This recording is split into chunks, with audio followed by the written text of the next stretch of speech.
The Miraa crop takes 2 to 3 years for it to mature fully and for it to begin harvesting.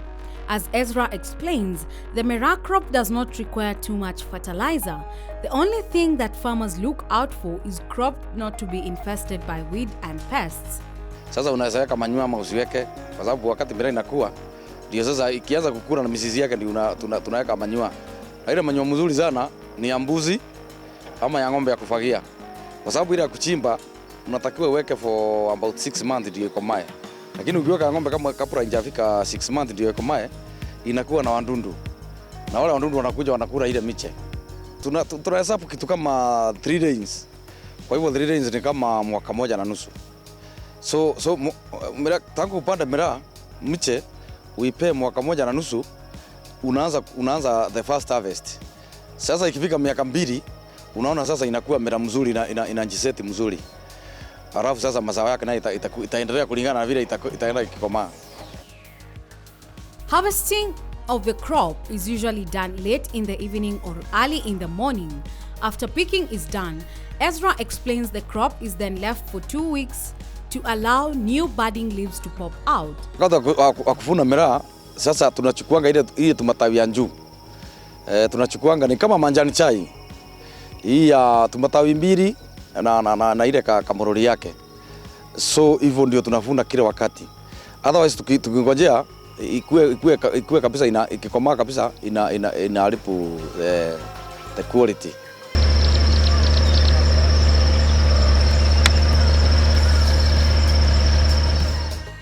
Hii matawi ndio inasaidia miraa kutengeneza chakula. Ndio unaona sasa hii nayo ikichomoka ikitoa ndio tunachuna, lakini matawi tunaiacha pale pale. Maana matawi ndio inasaidianga mmea wakati wa kutengeneza chakula yake. The pruning of the crop should be done on a regular basis. He says that it is because of this the Miraa tree matures at a faster rate. Ukishachuna ukikaa kama 2 weeks unaona yani ile imekomaa sana. Nyingine unatoa ile imekomaa, nyingine ile imekuwa ile imepitisha muda yake. Hiyo sasa inakuwa kama waste. The Miraa tree does not require a lot of water. Na si wakati wote, kwa hivyo unaweza nyunyizia once per week. Na ukifanya mulching kiasi unaenda na 2 weeks. A fortnight, wiki 2 kwa unapea maji mara moja tu. Harvesting of the crop requires skillfulness as the leaves get perished at a faster rate. Thus, as some pick, others keep turning the leaves. Kuna watu wanachuna miraa kutoka saa 9 ya usiku. Lakini wale wengi kama mimi tunachunanga kutoka 6 in the morning. The nasara ya asubuhi. Ndio ikifika saa 2 at least wewe umetokea na umepeleka miraa yako sokoni. Maana soko inaanza kutoka saa 1 mpaka kwenda hapo saa 2:30. Ndio wale nao watu wa Nairobi waweze kuservice ile miraa. Wapate time ya kujipanga, wale wa kununua, wakapata wale wakipanga miraa yao na nini. Ndio wafike Nairobi Ngara pando kwa mapema. Because hii ni pesa cha pungunzi. Inatakiwa iende to destination mahali inauziwa. Ezra explains that most of his market comes from Nairobi. Soko iko locally. Ni vile iko na mamburuka sasa tukipeleka hapa Mararo. Wale mamburuka wanachukua na wanapeleka Nairobi.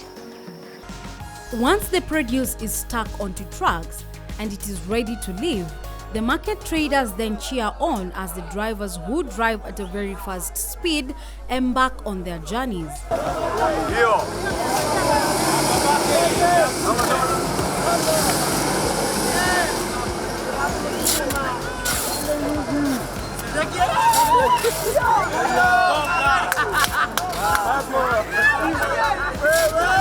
Still in Embu County, where we previously showed you some of the cash crops that are grown in the county. However, there are still other crops that are grown in this county. Faith Njeri has planted sweet potatoes on her farm. She tells us that she just allocated a small piece of land to grow her crop. Naitwa Faith Njeri. Nafanya kazi ya kulima ngwashi. Hiyo ndio kazi ile nimeona tulime ili tuuzie wakulima au wakulaji. Soko langu saa hii napatia tu ili niwaonyeshe hata huku kumekauka tunaweza lima ngwashi. Si kibaki na yapeleka pale kwa Muraro na waishia si ati nini. Nionyeshe ngwashe inatoka upande wa mbele south, si ati Embu tu pekee inaweza. Faith explains that she first starts by preparing the soil before planting the matured stem of an old sweet potato crop. Nikianza kupanda kwanza nalima shamba na palilia inakuwa sawa, halafu naweka mitaro ili niweze kuweka ngwashe, ili maji ikifanya nini ikiingia hapa kwa mitaro, hiyo ngwashe itatoka ikiwa kubwa.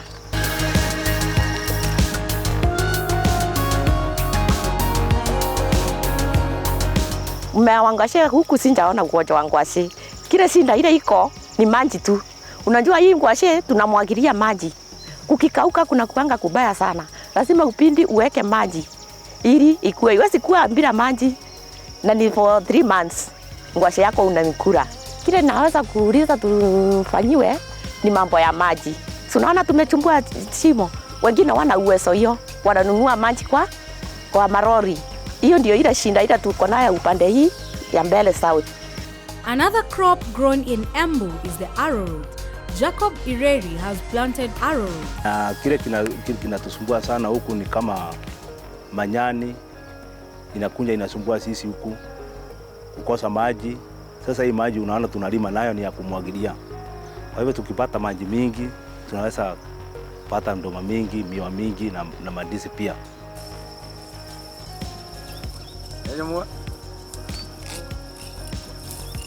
Tunaona sasa unatoa hii mizizi. Unaitoa tu na panga. Kidogo kidogo. Tena kumbuka hii mizizi yake hii ni kama inajifanya inajiform kama ndoma nyingine. Sasa ikianguka huku pando itakuwa suckers, itamea. Hizi zote unaona hizi ndogo zitamea. So hapo ndio tunatoanga mbegu. So ukishatoa hizi zote hivi, halafu ukate hii ya kukuliwa namna hiyo. Sorry. Tunaona sasa tumekata hii ni ya kukula. So ile imepaki ni hii. Hii sasa ndio ya kupanda. Unatoa hii matawi hivi. So unaipanda kama shimo ya feet moja ama half feet. So ndoma haikuangi na chini. Fanya itaenda chini kwa ile shimo, ndoma inakuja ikipanda juu. Ikipanda juu. So ndoma inaenda panga kulingana na ile shimo ulichimba. Si kubwa sana lakini medium. Sasa vile inaenda ikikua ndio inaenda ikienda juu. Si kama carrot inaenda chini. Hii inaenda juu. So pia utaona imakomaa hii majani yake ikianza kutani. Ingine inatani yellowish. Na alafu unaangalia hapa chini unaona pametokea ndoma imetokea juu. Sasa unajua yeye imekomaa. Na ikikaa chini kwa mchanga sana, after kukomaa inaanza kukuliwa na wadudu. Sana ikikosa maji. So inatakanga tu iwe timely. Ikishakuwa sasa unangoa sasa inakuwa chakula.